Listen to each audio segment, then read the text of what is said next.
nagsisimangot ang Diyos sa atin. Kasi kahit na yung pakiramdam mong siya ay nakasimangot, ngingitian ka na sabi, anak, tama na. Halika na. Bumalik ka na. Hinihintay kita, anak. Ganun lagi ang damdamin ng Ama. Kaya sabi doon, do not follow the way of the world. 1 John chapter 2 verse 16, ang sabi rito, ang lahat ng nasa sanglibutan, ang pagnanasa ng laman, ang pagnanasa ng mga mata, at ang mga pagmamalaki sa buhay ay hindi nagmumula sa Ama, kundi sa sanlibutan. Kaya babantayan ninyo, nagmamalaki ba? Proud ba? Nagyayabang ba? Sabi sa Bisaya, hambugera ini. Sabi sa ganun, kay hambugera. Ibig sabihin, ang yabang. Umuwi galing abroad. O sinabi, halina kayo, mga kapitbahay kong mahal. Magkainan tayo kahit ipinangutang mo na yun. Kasi kayabang lang.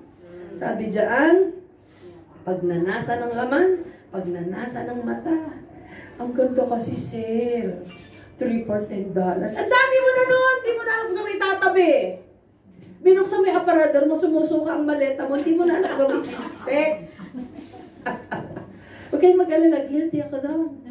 Kaya meron akong, every quarter, check ko, dito, parang hindi ko nagamit ng ilang buwan, hugot. Kanina to kasya kasi naliitan na. Ang bilis nating lumaki. Diba? Isa saya ng buhay. Ang sarap ng, kaya dapat sa pagkain magbabawas. Kasi masaya ako masyadong tao. Di ba sabi ko sa inyo, ako ang pinakamasayang dalaga sa balat ng saging. Kaya magana akong kumain. Wala akong mga dinaramdam. Wala akong galit sa puso ko. Natutulog akong payapa. Inaayawan ko yung mayo ng masasama. Nagpapayo ko ng mabuti. Napakagandang buhay nun. Pagka may pangangailangan, hihingin ko sa Diyos, Lord, ikaw naman talaga ang aking provider. Ay, nako. Napakaganda ng journey pag si Lord kasama mo. Amen. Do not follow the way of the world. Number 2, cling to the truth. Yakapin mo ang katotohanan. Hindi lang basta narinig mo ang katotohanan. Hindi lang basta parang binasa mo siya. Yakapin mo yan. Huwag mong ihiwalay. Sabi ng talata, ibigkis mo sa'yo. Ikwintas mo sa'yo ang karunungan. Pag sinabi ikwintas, di ba, bit-bit mo kahit saan. Ikwintas mo sa'yo. Ibig sabihin, huwag mong layuan ang sinabi ng Diyos. Huwag kang nagpapalito. Ephesians chapter 6 verse 14. Stand firm then with the belt of truth buckled around your waist, with a breastplate of righteousness in place.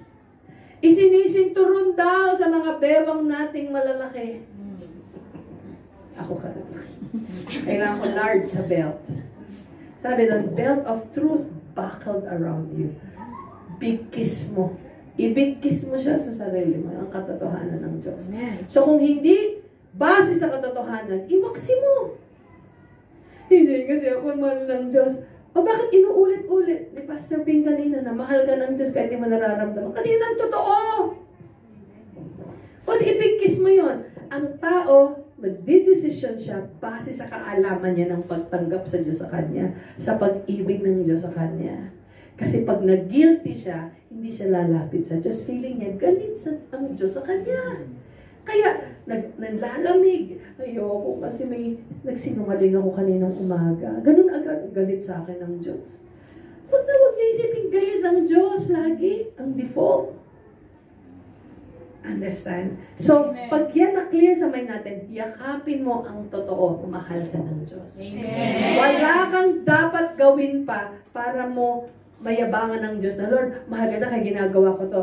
Kahit daw tayo na makasalanan pa, inibig na tayo ng Diyos. Amen. Wala kang kailangang gawing extra para madagdagan ng pag-ibig ng Diyos sa iyo. Yung papa-brownie points tayo o good points, papogi points, paganda points tayo kay Lord. Wala kang dapat gawin para magpaganda points. Kasi sabi ni Lord, mahal na kita noon pa. Amen? Amen! Hindi mo sa kasabi ko, mahal ka ni Lord. Mahal ka ni Lord. Iniisip ka ni Lord. Pangatlo, malapit na ako matapos. Pangatlo, guard your heart. Ito na, magbabantayan na tayo ng puso. Kung paano mo binabakuran ang cellphone mo. Cellphone, bakod.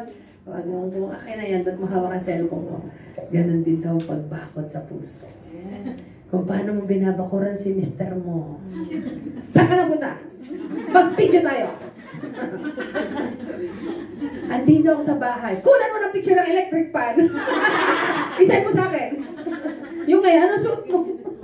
Diba, minsan may malalakas sa gwardyahan. Ang galing parang sa basketball. Woo!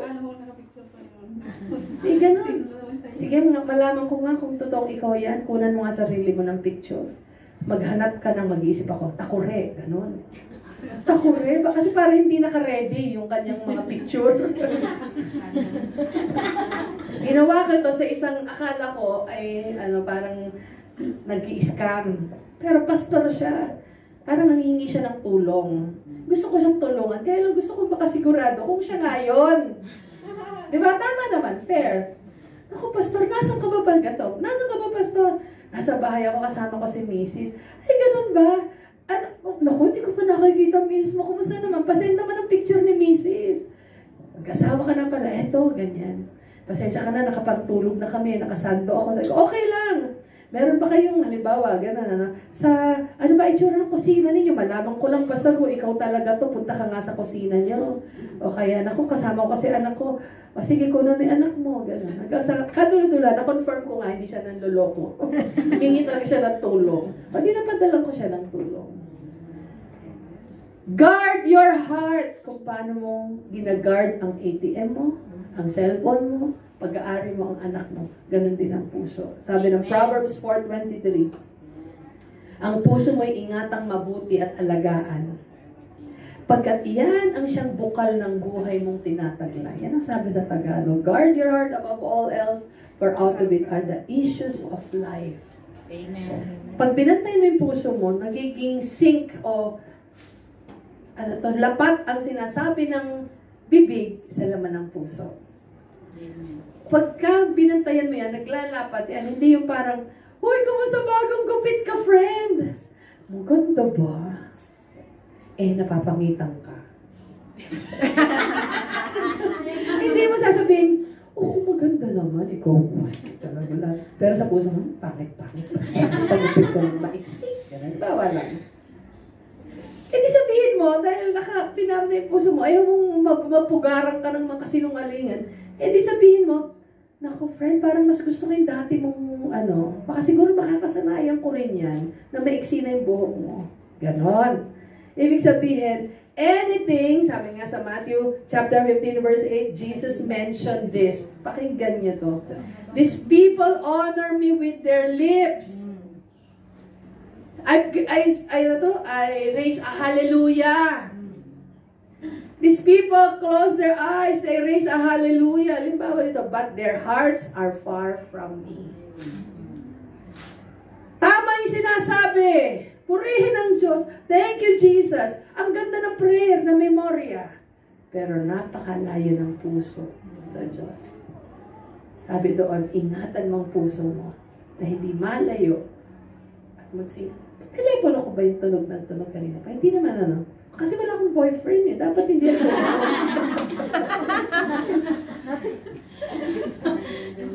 So ngayong hapon, magkakaroon tayo ng parang assessment.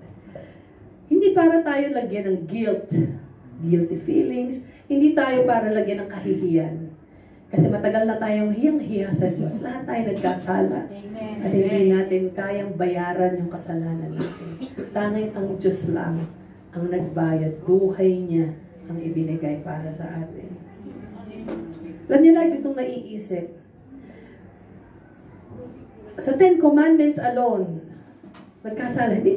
Kung yan ang moral law na batayan na tayo ay magkakaroon ng buhay na walang hanggan, lahat tayo sablay.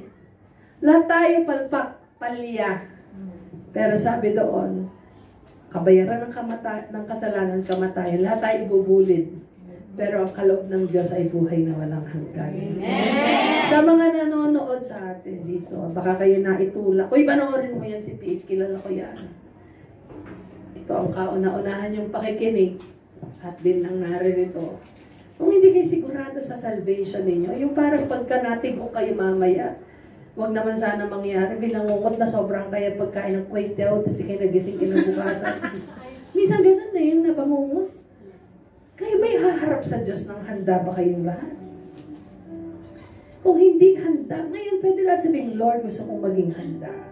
Gusto kong magkaroon ng kasiguraduhan sa aking buhay. Ako kay haharap. Kunin mo man ako mamaya o ngayon o bukas. Pwede kong sabihin, Panginoon, tinanggap kita bilang sariling tagapagligtas sa Panginoon ng ating buhay. Amen? Amen. Tatay tayong lahat. Iaalay natin lahat ang buhay natin muli sa Diyos. Amen? Walang na-overdose sa pagtanggap sa Diyos. Sabihin, tinanggap mo na si Lord. Oo, pero kung hindi ka sigurado sa buhay mo ngayon, God wants to assure you He loves you. God wants to assure you He is your only hope. He is your salvation. Kung tayo'y nakaugat sa Kanya, sabi ng lakaran mo na kung ano yung mga natutunan. If you are that person, taas mo lang kamay mo, Lord, gusto kong magkaroon ng kasiguraduhan and I will pray for you. Nakita ng Diyos ang inyong mga kamay. Sa mga nanonood sa atin, if you want to give your life to Jesus, today is the day of your salvation. Ngayon ang araw ng iyong kaligtasan. Sabihin mo ito sa inyong mga bibig. Ganon din ang narin sa silid na ito. Panginoong Jesus, binibigay ko ang aking puso sa iyo. Binibigay ko ang aking puso sa iyo. May bigatin man, kasalanan. Patawarin mo ako, Panginoon. Patawarin mo ako, Panginoon. Alisin mo ang lahat ng takot. Alisin mo ang lahat ng Alisin mo lahat ng agam-agam. Alisin mo ang aking aga. Sinusuko ko ito sa iyo, Panginoon. Sinusuko ko sa iyo. Linisin mo ako sa aking mga karumihan. Linisin mo ako sa aking karumihan. Minsan kawalan ng pananampalataya. Minsan kawalan ng pananampalataya. Minsan ay panlalamig. Minsan ay panlalamig. Ngayon, Panginoon, Ngayon, Panginoon, tanggapin mo ang puso ko. tanggapin mo ang Inihahayag ko ngayon, inihahayag si ko ngayon. Jesus ay Panginoon. Today I declare, Today I declare, you are my Lord. You are my You are Lord. my Savior. You are my I Savior. love you, Jesus. I love you, Jesus. Amen. Amen. If you have prayed this prayer, at ganun din sa mga nanonood,